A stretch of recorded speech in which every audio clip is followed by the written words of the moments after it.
Well, good morning, everyone, and welcome to the annual meeting for Prairie Museum, Inc. We want to thank you for coming out this beautiful morning. Thank you for braving all the traffic that's on the various roadways coming into Prairie.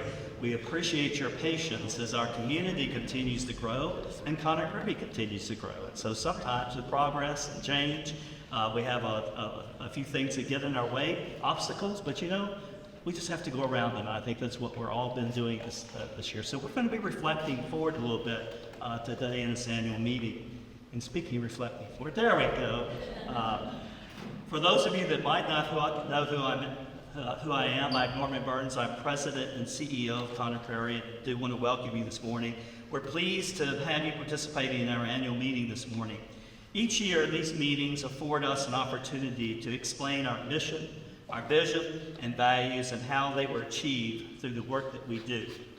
It all starts with our guiding principles: why we exist, how we behave, and the future we see. Our mission explains why we exist. Prairie is a unique historic place that inspires curiosity and fosters learning by providing engaging and individualized experiences for everyone. And we always say, can we really serve everyone? And the answer is, it shouldn't be, because we don't try. So we need to partner with people in this community and around the world to do things. And we're talking about one of those partners around the world this morning, Science of Conscious. Our values explains how we behave. Our heart for the past is always present in things that you see at Prairie. Our head for the present as we think about how we're operating, and our eye to the future, the plans that we have to continue to evolve in our community and do the things that our audiences are expecting. We also behave in a way that we want to make sure that our community is welcome to Prairie. Prairie should be a place where the doors are always open to a diversity of voices and limitless experiences.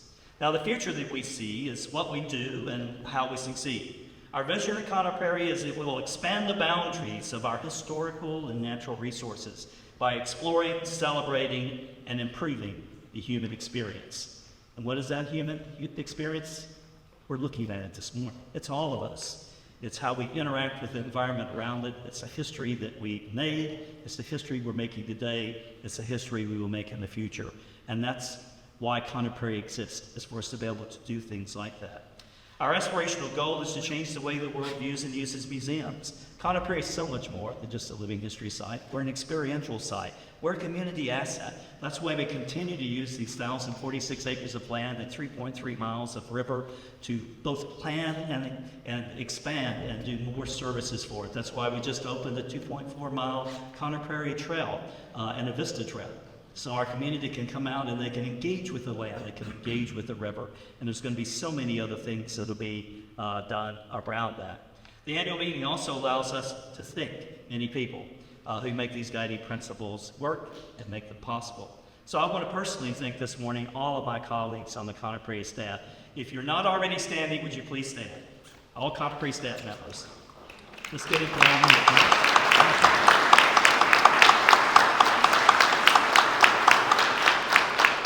And of course, our board leadership, if you're a board member, whether it's a museum or a foundation, if you would stand.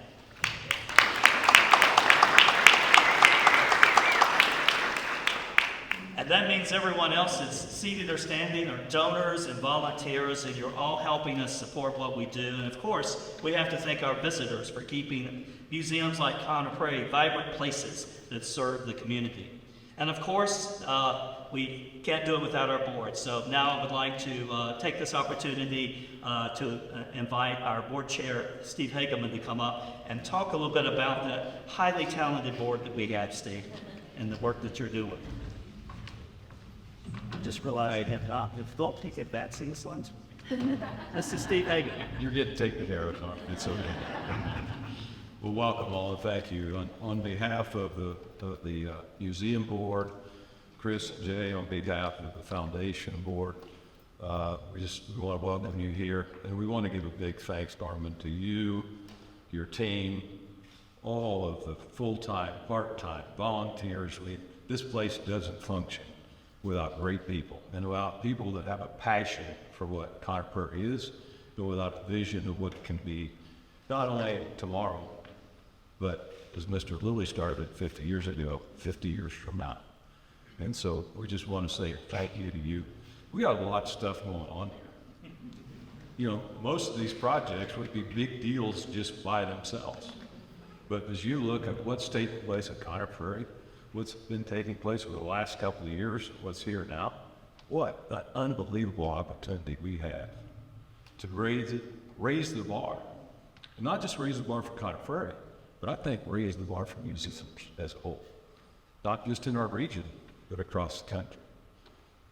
We've got a lot of fun things happening. We've had a few challenging things happen.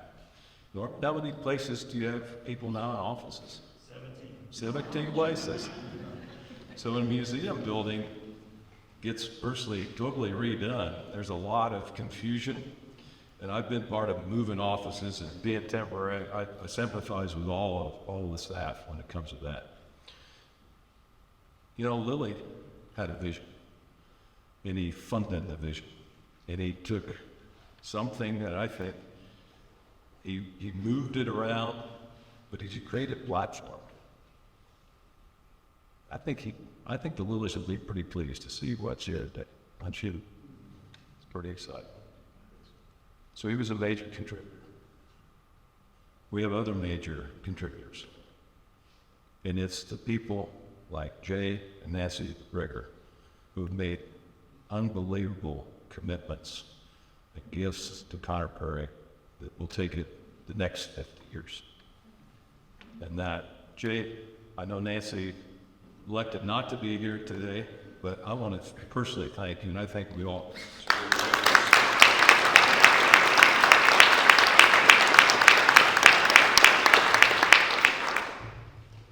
Prairie Pathways is not successful without the commitment from the foundation board and without the commitment of the Rickers. It's those sorts of folks, it's that kind of vision that will allow Conner Prairie to go to the next step. Speaking of next steps, Norman, you mentioned the trail. I didn't realize it, but Kyle, the number guy, he's always looking at the opportunities.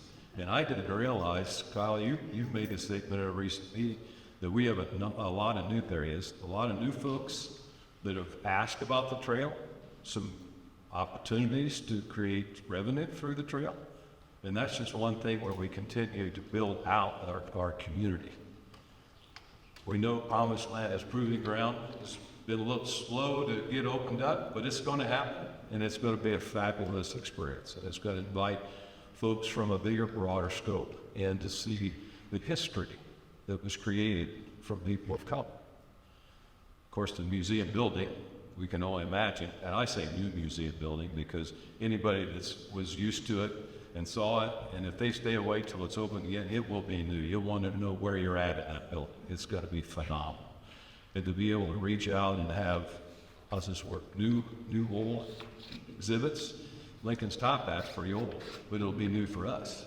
And it'll be something new that everybody can come see again. It's not just, well, let's go to Conner Prairie. Well, this looks a lot like it did the last time I was there. Now it's going to have a new flavor, and we had that opportunity because of the new building. Needless to say, that's just on this side of the river. The other side of the river, we've got a lot of interesting things going on. Good things come a little difficult from time to time, but we got through the PUD. We now have an opportunity to continue. The foundation has made the commitment to build out the infrastructure. We're in the process of interviewing office developers. We're going to see the lodge. We're going to see restaurants. We're going to see retail. We're going to see a great partnership with Carmen Clay Parks, trail system. There's a lot of things that are going to happen over the next, Lily did it 50 years? I'm going to say 50 months. Because it's going to take place over the next few years. And then what's near and dear to my heart is the food, farm, and energy experience. And the cool part about this one is not just getting to teach people where their food comes from, but to have a whole new group of folks that want to be part of it. We're not going back to the same well, Andrew. We're fishing in a new pond. And there's a lot of big fish in that pond. Yeah, we got big hooks. And the opportunity everywhere from major corporations in the agribusiness world, major corporations in the food manufacturing and distribution world, from animal health to plant health to farmer organizations. We just have a real broad-based group that's extremely excited about the opportunity to help teach people where their food comes from. So with that, Norman, I think we have a special guest today that's going to educate us. I'll turn it back over. Thank you all. Thanks, Rick.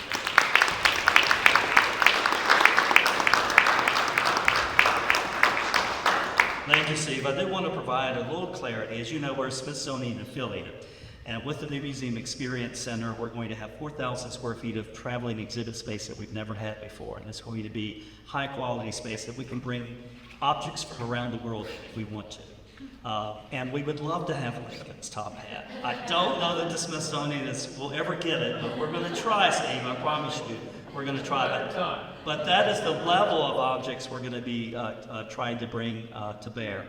And I'm just so excited for you to be able to see what's going to be happening at Museum Experience Center when it reopens, hopefully before the end of 2025. And what that's going to mean is a destination for Conner Prairie year-round. So we'll never be closed. We've had these times off, but no, we're still going to be closed on Mondays. Don't everyone get overly excited there.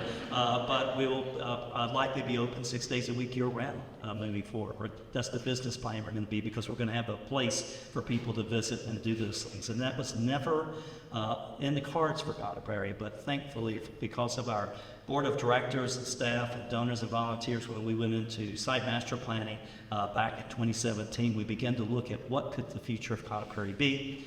And that site master plan, strategic plan that we created in 2018 and 2019 called for us to be a year-round place for people to visit, year-round. And with Winter on the Prairie this year, we actually had people coming out in January to the site at Prairie Town. So there's an example of that. Steve, I'm excited about the conservation campus on the west side as well. All the things that are happening there, and the partnership with Carmel Clay Parks with the trail, but also with the White River Education Ecology Center, to be able to have a space where we could tell about the history and the ecology of the White River and the land around it, and how that's all going to tie together with a food farm and energy experience. So now I'd like to introduce our speaker for today, because this places us in that changing the way the world views and uses museums, the fact that we are beginning to reach worldwide as far as our membership of the things that we're doing. So I'd like to introduce Linda Norris. Conner Prairie has been recognized as a site of conscience since 2019, one of over 370 members across 65 countries. The International Coalition of Sites of Conscience is the only global network of historic sites, museums, and memory initiatives that connects past struggles to today's movements for human rights. The Sites of Conscience turns memory into action. Linda Norris, Senior Specialist in Methodology and Practice, plays a key role in the Sites of Conscience capacity building work, conducting trainings and workshops for museums, historic sites, and memory initiatives like Conner Prairie, as well as places like Jamestown Yorktown Foundation, the War Childhood Museum, and the National Human Rights Museum in Taiwan. Linda is an international leader in facilitating conversations and actions surrounding the ways creativity can transform museums, shape more compelling narratives, and create deeper, more inclusive community connections. She writes and speaks widely about the ways that museums, historic sites, and memory initiatives can create more than just futures, but connectivity worldwide. Linda holds an MA in History Museum Studies from the Cooperstown Graduate Program and is the co-author of Creativity in Museum Practice. Will you help me welcome Linda Norris?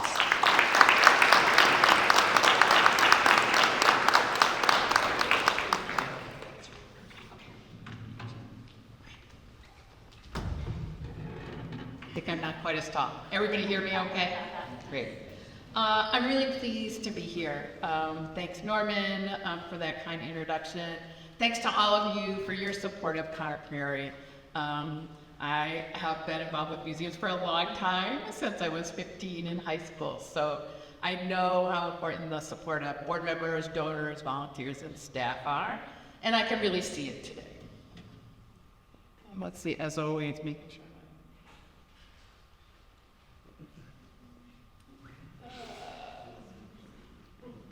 Yeah, as always, almost never am I at the right. There. Okay. Okay. Got it. So I'm going to talk about history, hope, and joy today. But before I do, I want to acknowledge that today we're on the traditional homelands of the Kickapoo, Kaskaskia, Miami, and Potawatomi peoples. And each of us, institutionally and personally, can and should make commitments to learn more about these communities, unsettle our own past learnings, and work towards a more just future. And I know that's work that's ongoing here at Conner Prairie. At the Coalition, we do this work by engaging with a number of Indigenous groups as members and by working in partnership with them on projects. Oh man, I'm gonna go really fast. I present a lot and every time. Norman just gave you a really quick introduction to Sites of Conscience. And to add on to that, we were founded in 1999 by Ruth Abram, founder of the Tenement Museum in New York City that many of you may be familiar with. And we're so proud to have Conner Prairie as a member of this growing network. And we really work as a network. We connect ideas, we connect people, we think about ways we can do things the same and differently. We do collaborative projects together. And really importantly, we're learning all the time. I think that's something that really characterizes us. We also work regionally, and so in order to set a little more of a stage of what it means to have Conner Prairie in this network, I'm going to introduce members by region, just a couple very quickly.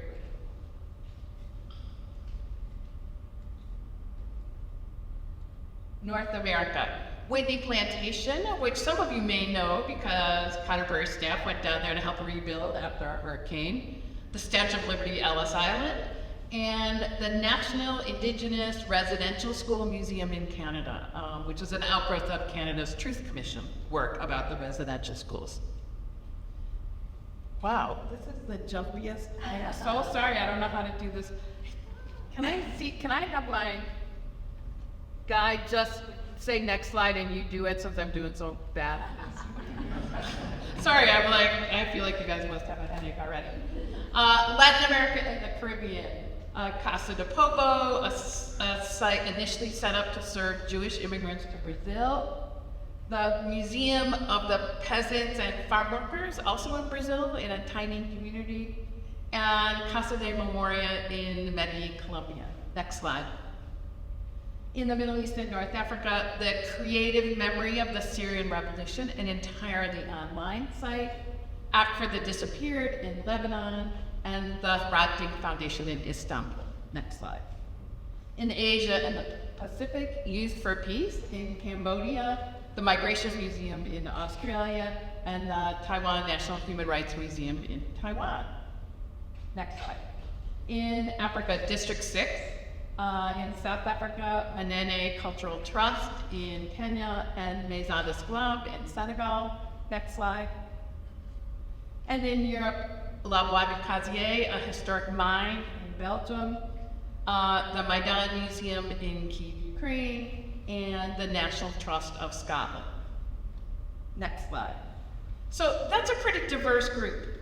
The historic houses in Scotland, a former site of slave transportation in West Africa, the Statue of Liberty, all kinds of things.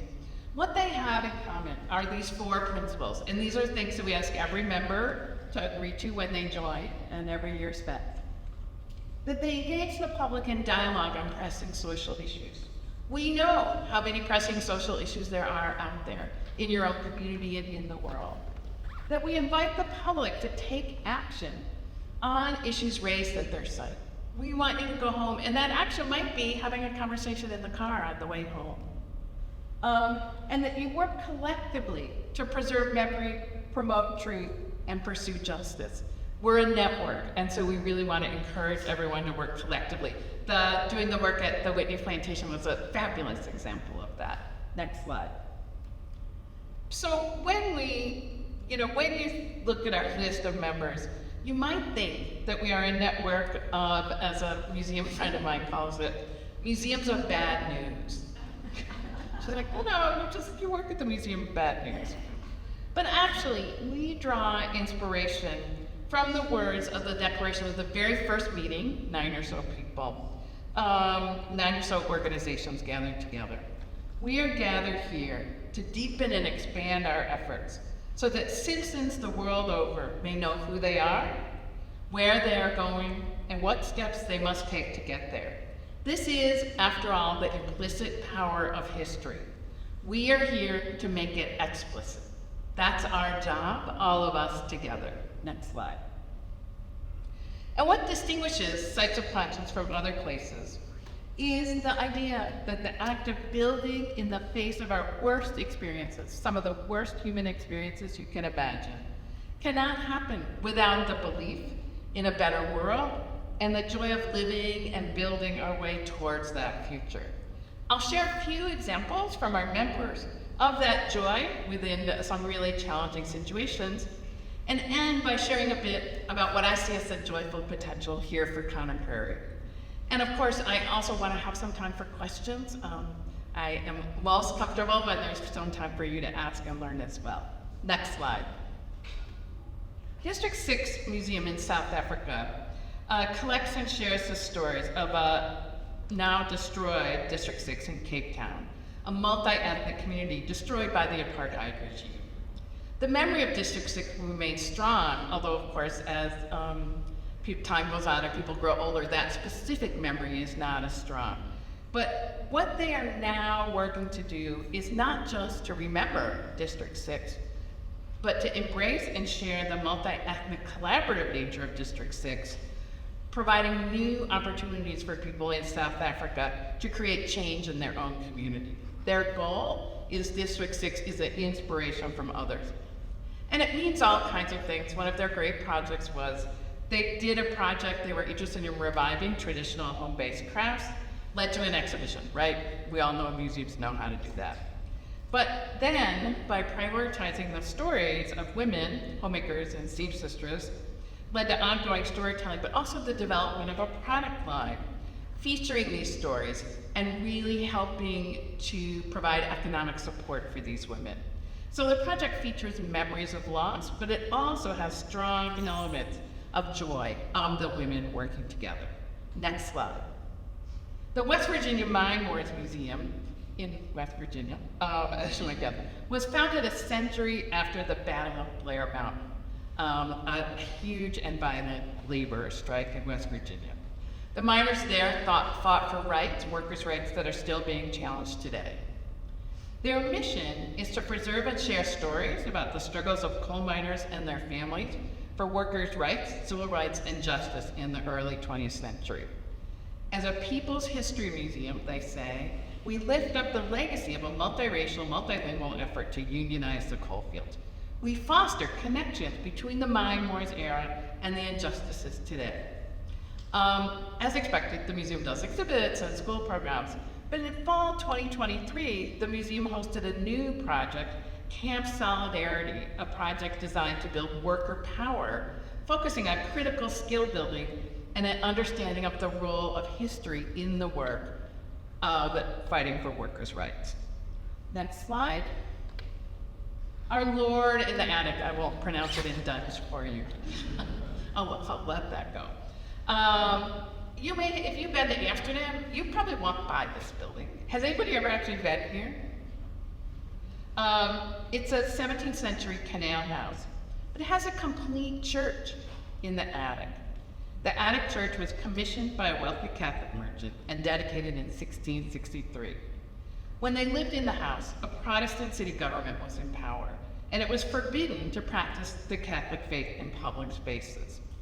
The former Catholic churches and monasteries were confiscated and used for Protestant worship. So, however, it was tolerated in an interesting way to do whatever you wanted behind your own doors. The principle of freedom of conscience applied only indoors in your own place. So this full intact church is literally in the attic of this canal house. Behind the front door, everyone was allowed to think and believe what they want. Today, the museum's education programs, including commissions by contemporary artists, focusing on exploring questions such as, how free are you when you have to hide your identity? That question is just as relevant today in the diverse changing society of the Netherlands as it was in 1663. So they've really taken a path hundreds of years ago to begin to engage young people from all across the Netherlands in these conversations about what identity and freedom means. Next slide. The Hrant Dink Foundation in Istanbul, Turkey, is dedicated to the memory of Hrant Dink. He was an Armenian-Turkish journalist who was assassinated on the doorstep of his newspaper in 2007. The perpetrators have never been brought to justice. Dink was a journalist and activist. The site today honors both interconnected elements of his work and encourages visitors to explore his life and reflect on his legacy. Turkey is a pretty challenging environment right now, and particularly around the issues of Turkish-Armenian relations, which since the Armenian genocide in the early 20th century have never recovered. But Hrant Dink continues to find creative ways to bring people together in conversation. But sometimes you have to find different ways to do that. One planned program, a lecture series or whatever, was about Armenian-Turkish relationships. It was banned. It was clear that they could not hold the program or people would be arrested. And the staff was like, how is it we can bring people together? They planned a dumpling festival. Because to be honest, everyone loves dumplings. Pretty much every culture has dumplings.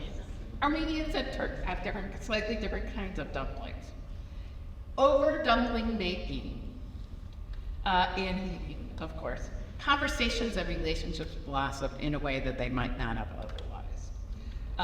And so this idea that the joyful work of cooking and making together could really bring about this transformative change. Nayat Karakoze, the program coordinator there, wrote, "Remembering and dealing with the past is a sort of resistance and a different form of activism that sparks transformative change in communities." And then she continued, as the Iranian poet Farouk Farzad, hoping I did that right, "The bird may die, keep the flight in mind." And the joy of that flight is how Hrant Dink always approaches their work. Next slide. Maison de Slaves in Senegal, the House of Slaves, is Africa's first World Heritage Site. It's on an island off the coast of Dakar. Last year, and they are also a founding member of the coalition, I should say, along with District 6. I like both those. Last year, a new reinterpretation done in partnership with the coalition did several important things. First, in telling the broader history of the transatlantic slave trade, the narrative helps to recenter a narrative away from enslaved Africans as only victims. Throughout all of the history, long and horrible history of the transatlantic slave trade, there were people at every point in Africa, during the Middle Passage, in this country, in the Caribbean, in Latin America, who resisted and fought for their freedom and fought for other people's freedom. And that narrative has become more important in the exhibitions there. By highlighting all different kinds of leaders. I worked on this project and learned a lot about different kinds of leaders of different resistance movements around the world, which was incredible. We commissioned contemporary artists because one of the things we found missing were the voices of the Africans in talking about the history of enslavement. Every visual image you see about the transatlantic slave trade in Africa, pretty much every visual was created by Europeans at the time, those contemporary images. And that's a certain perspective. We commissioned contemporary artists to bring those voices in. But lastly, and this was a key part of the project for us, it connected the transatlantic slave trade to the issues around the legacy of modern slavery today. More people are enslaved today in the world than at any other point in our history. And there are distinct actions that all of us can take to begin to consider that. That's if we have a number of other members who also think about contemporary slavery, contemporary enslavement. The Lincoln's Cottage does a Students Against Slavery event. the National Underground Railroad Freedom Center has I forget what it's called, about contemporary slavery. And so this kind of idea that we take a historic topic, but we understand that it still exists today, and that by putting our joyful, engaging, best efforts together, perhaps we can make change. Next slide. So, what does it mean for Prairie about the past, present, and future? I think it's really challenging. You all are growing like nobody's business out here.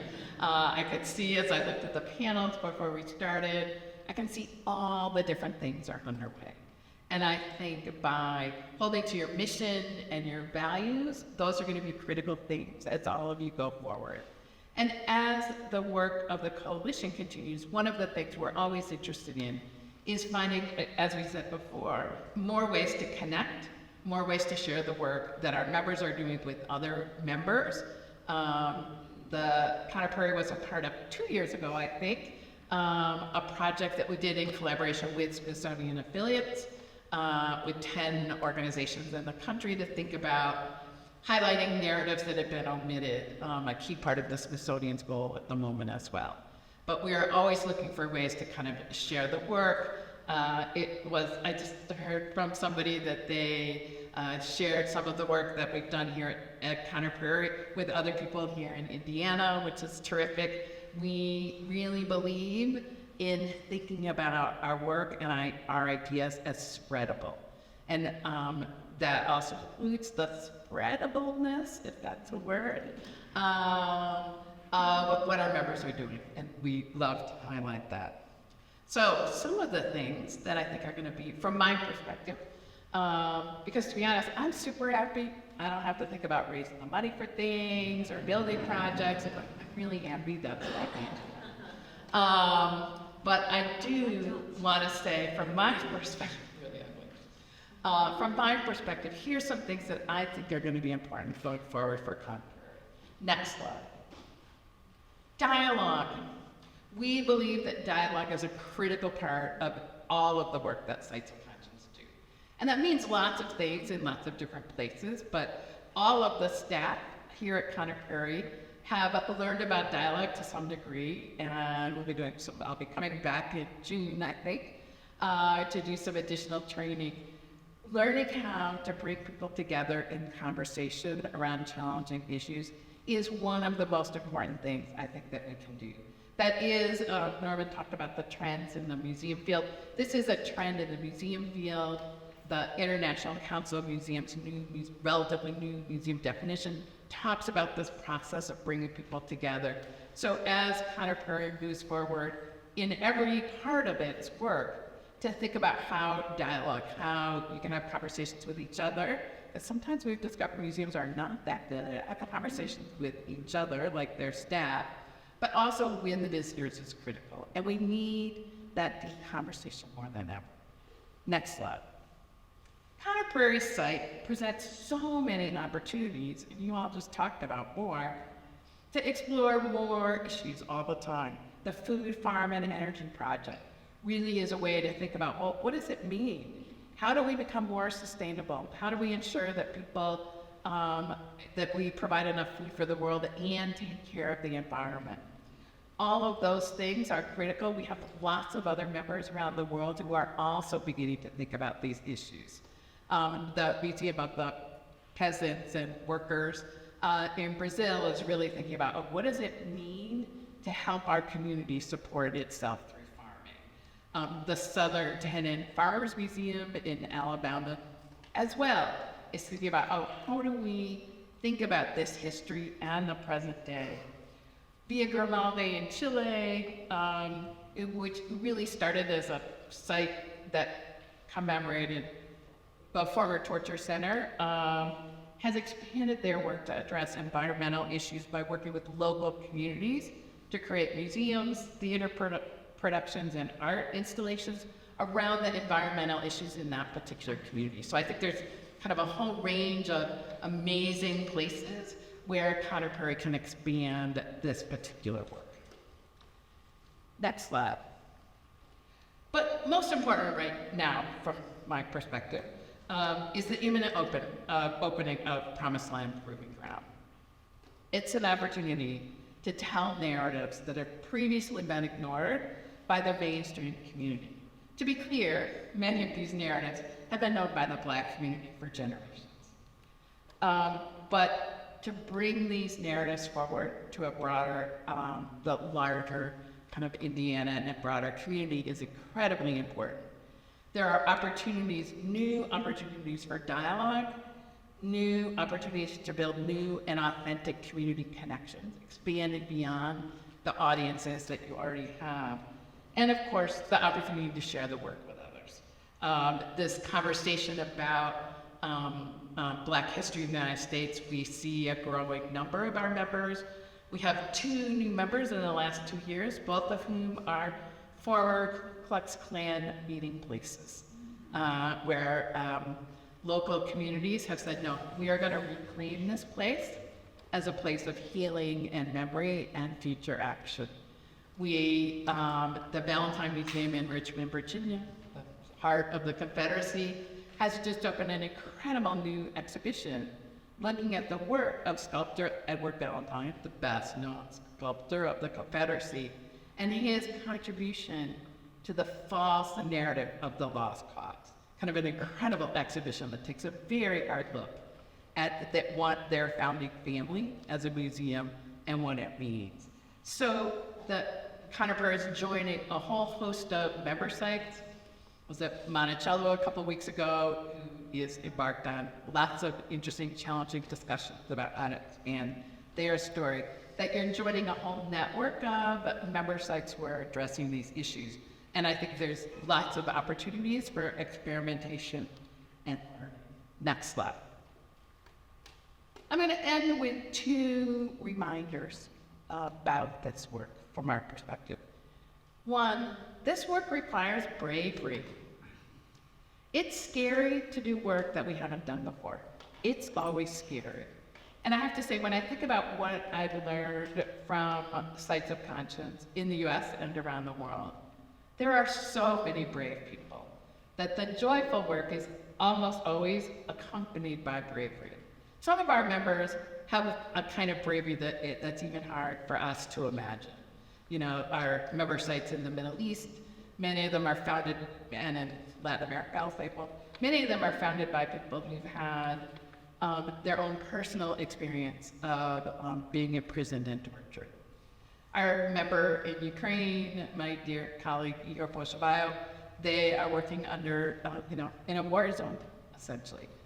But it takes bravery of all kinds. We don't need to be in a war zone to know that we need to be brave.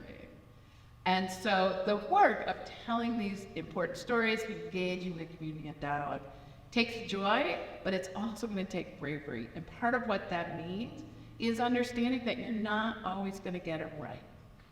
That's, like, I would love to think I could give you advice and I could get it right every time, but I can't. It's going to be a process of experimentation and a willingness to learn, a willingness to be wrong, really importantly, a willingness to listen to people whose viewpoint might not be your own. So being brave is a critical part of this. And the other part is that the work of justice, because that is, after all, the work of sites of conscience, using the tools of the past, because those are the tools that we, as museums, historic sites, and memory initiatives, those are the tools we have that nobody else has, is also the work of joy and hope. It's really hopeful work to dream of a better future. Could not be more hopeful. And next slide. I'm going to end with that, and I'm happy to take, do we have time? Do we have time for a couple of questions? And then also you're going to be here afterwards, you can answer questions Yes. as well. If you learn basketball questions, feel free to find me afterwards. But any questions, anybody, about any of this?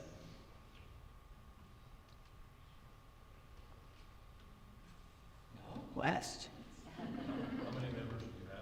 How many members do we have? I think about 370 in 67 countries. You gained 2 countries since the last time. I know the slide. I know we are never updating the slide in time. I'll say. Yep, a lot. The biggest number of members is in the US. There, we have no members in China, and I suspect very much it'll be quite some time before we do. Amazingly, one of our members is still able to meet, two members need to work in Russia. Yeah. Any other questions? Okay, thank you all so much.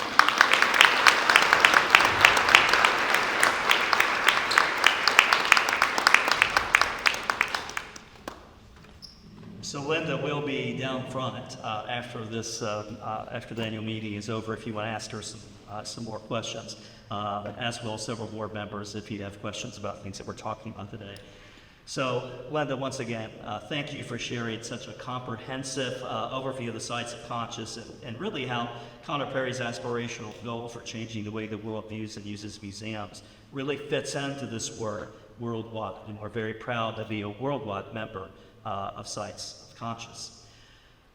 And an annual meeting, as I said earlier, we like to thank people, and I just once again want to thank our many supporters who've allowed Conor Prairie to continue to find ways to connect with our community throughout 2023. When we're at an annual meeting, we like to talk about the things we did the prior year. We like to show a video, so we're going to be showing a video next. But I just want to thank, once again, all of our supporters. I see so many individuals, foundations, and corporate sponsors in the room that you've been so instrumental in sponsoring the programs and projects that made 2023 so successful. And you're really part of helping us change the way people use Conor Prairie, and we want to thank you about that. As we'll see in our annual meeting video, for 50 years, Conor Prairie has been a difference maker in our community, and certainly to the guests and the students who visit the site. So at this time, I want you to enjoy a short video that will let us kind of look back at first and then reflect forward. The 50 years of Conor Prairie since Prairie Town opened in 1974 and began to set the stage for reflecting forward.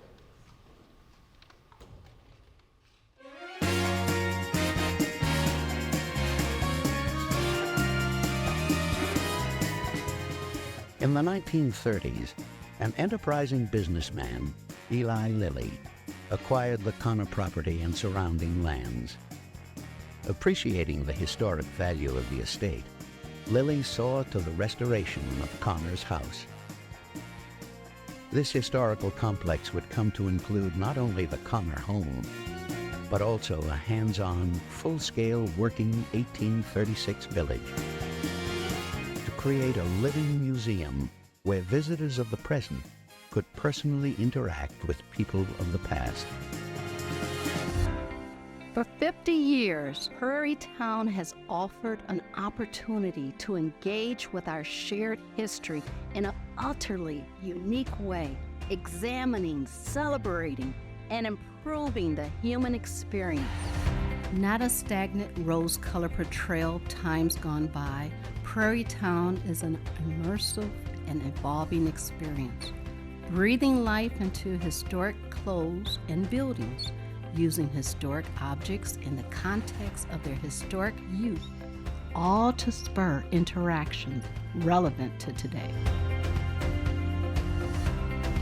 Guests are confronted with themes that unite us across generations and propel us into the future.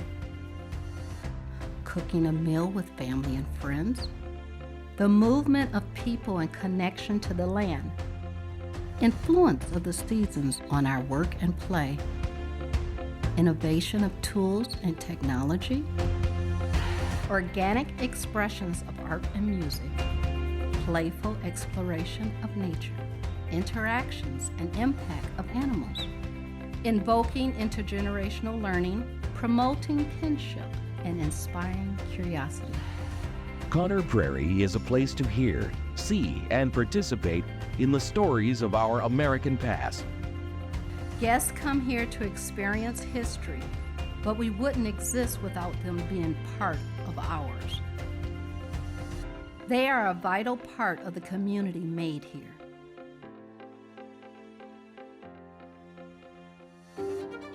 With Prairie Town as a core experience, Conor Prairie has been able to experiment with new ways to expand and innovate, adding new elements and looking forward to what's next. amplifying the stories of those indigenous to the land both in the past and in the present. As a Smithsonian affiliate, partner with the Sites of Conscious and our work with the Whitney Plantation, we are finding opportunities to look outside the museum to see how we fit into a larger story.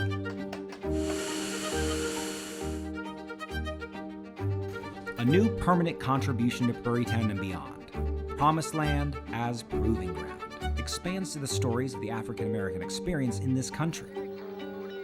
Growing with the community, changing with their needs, and meeting them where they are.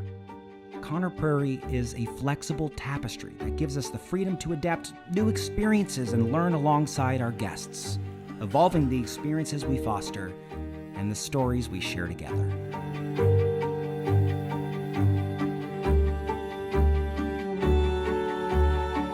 From our nationally recognized Opening Doors interpretation to our Hamilton Southeastern School teacher in residence to our preschool on the Prairie, Conner Prairie has always been a place to push the boundaries of what learning can look like and what it means to be a museum.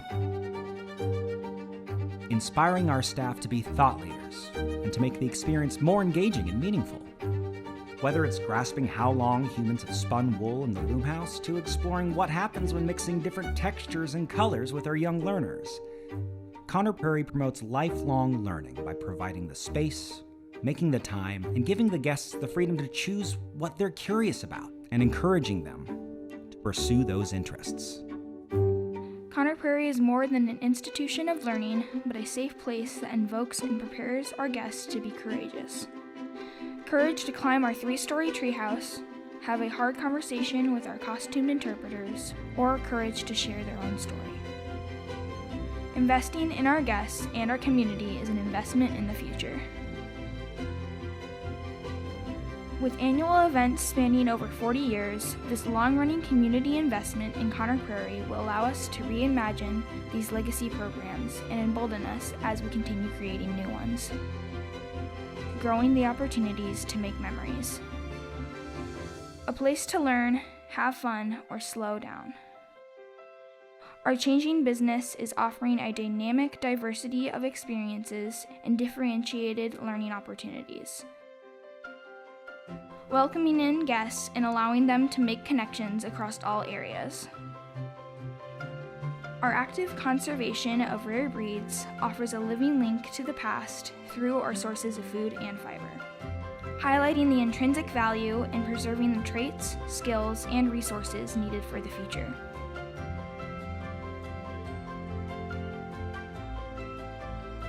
Making the most of over 1,000 acres of land along the White River, cultivating guest engagement with our front yard.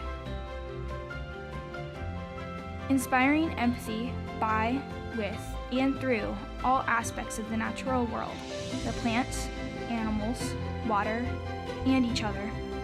Inheriting stewardship of the land from those who came before. Changing the world is a really hard task for any one individual, but we equip our guests with the tools to do it. Deepening an appreciation and reverence for the past to inspire hope for what will come and what role our guests will play in it.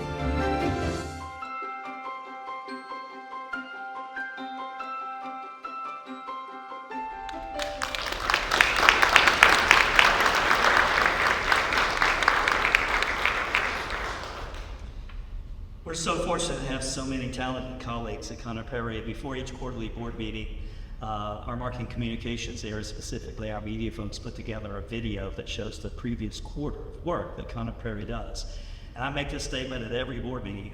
Maybe our board's getting tired of hearing me say it, but look at the work that was done just in the past 3 months at Conner Prairie. Look at all the things we do. Do you realize that most communities would be happy just to have a museum that did one of these things, much less the hundreds of things that we do? Look what Conner Prairie's been able to accomplish because of Eli Lilly's vision, his passion. He and Ruth to bring this place together, and for 50 years we've been moving that forward. This particular video, though, Andrew, are you still out there? Andrew, you mind coming up real quick? Just real quick, because I'm going to miss the people who were most instrumental in this video.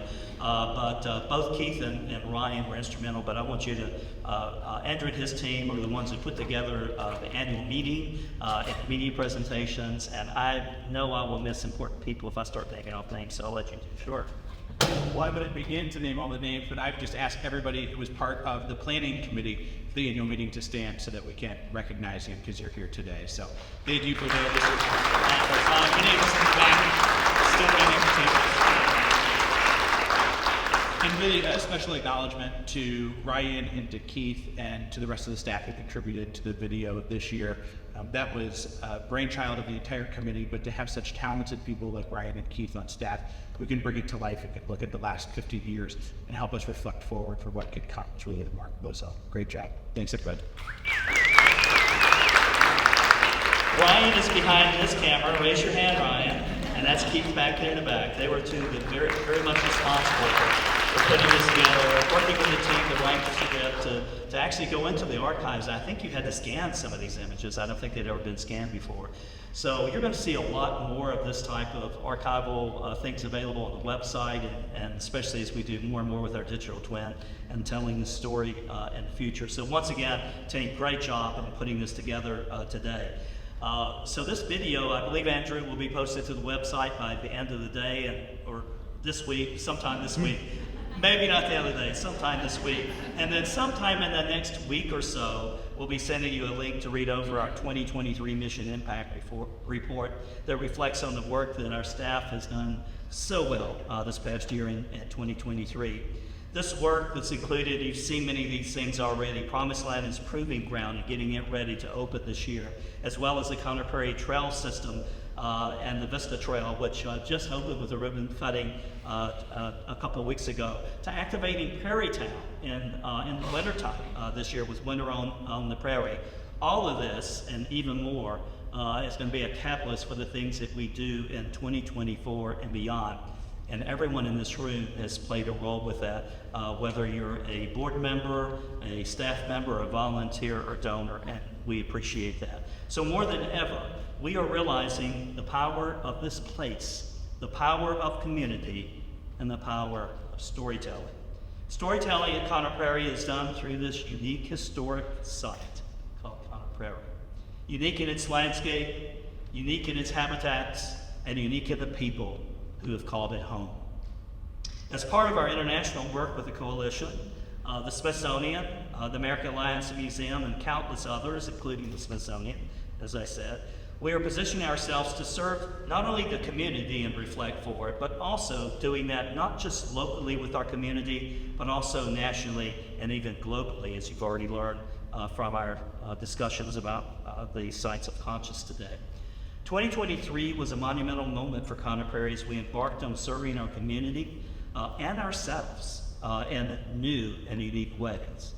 So I want to thank many of the donors in this room because you helped fund ways that we could make sure that everyone had access to Conner Prairie. We had over $400,000 contributed towards free and reduced access to Conner Prairie and being run into programs for people to come and see. And I think if you'll fast forward to the next slide, you're going to see some of those impacts that we had on the various organizations, from Blue Star Families, the Big Brothers, Big Sisters, Youth Empowerment Inc., and so many others that you gave to help us make sure that if someone wanted to visit Conner Prairie and they didn't have the funds for that, that was not a barrier to them coming and learning and being educated. And so many of you played such a critical role in that. You also have learned that we have been accredited by American Alliance of Museums since 1977. We're one of the earliest accredited museums, and that just came 3 years after Prairie Town opened in 1974. We've been reaccredited 4 times by AAM, and that's a big thing. Less than 4% of museums in the United States are actually accredited by AAM. So what does that mean, accredited? It means that we abide by the best practices and the standards of our profession at every level, organizationally, business operation, everything that we do. And it puts us in a position to be a Smithsonian affiliate and do the things for the Smithsonian. So this past year in 2023, and going forward this year and beyond, we're going to further align with the Smithsonian, being more than just an affiliate, be more than just hosting exhibits and programs. Our future involvement is going to be much more on this side of the campus. And as we look at the things that we can do with bringing exhibits into the new Museum Experience Center, but on our conservation campus, as we talk about food, farm, and energy experience, and the fact that we can tell an agriculture story here in Indiana that can't be told in Washington, D.C. Looking forward to 2025, you're realizing the full transformation of the Prairie Pathway campaign. As we said, Promised Land's Proving Ground will be opening, the final phase will be opening this year. The new museum experience will be nearing completion by 2025, and both of these projects are designed to further enrich our community. Upcoming anniversaries beyond 2025, the 250th anniversary of American independence takes place in 2026. And it's just another example of how Conner Prairie is connecting nationally with stories with local audiences, and we're playing a critical role in this national dialogue. Finally, Conner Prairie would not be where it's at today, 50 years later, if it wasn't for you, if it wasn't for how you have played such an important role in our past. The history of this place, your history with this place, and your support. There's no way that heart for the past that we have and the head for the future, or the head for the present and eye to the future could happen without you. You embody the very values of Conner Prairie, and we want to thank each and every one of you. As we continue to reflect forward, there's so much that can happen at Conner Prairie, these 1,046 acres of land, the 3.3 miles of river. Our board just authorized a new strategic framework for 2024 through 2027, and our staff are working through the action plans on that as we speak. So we've got a lot of ahead of us, and we just want you to join us on that journey. So it takes one step at a time. Today is the first step, and I hope you join me on the next. Thank you for coming today. If you have any questions after this is over, feel free to seek us out. Thank you, everyone.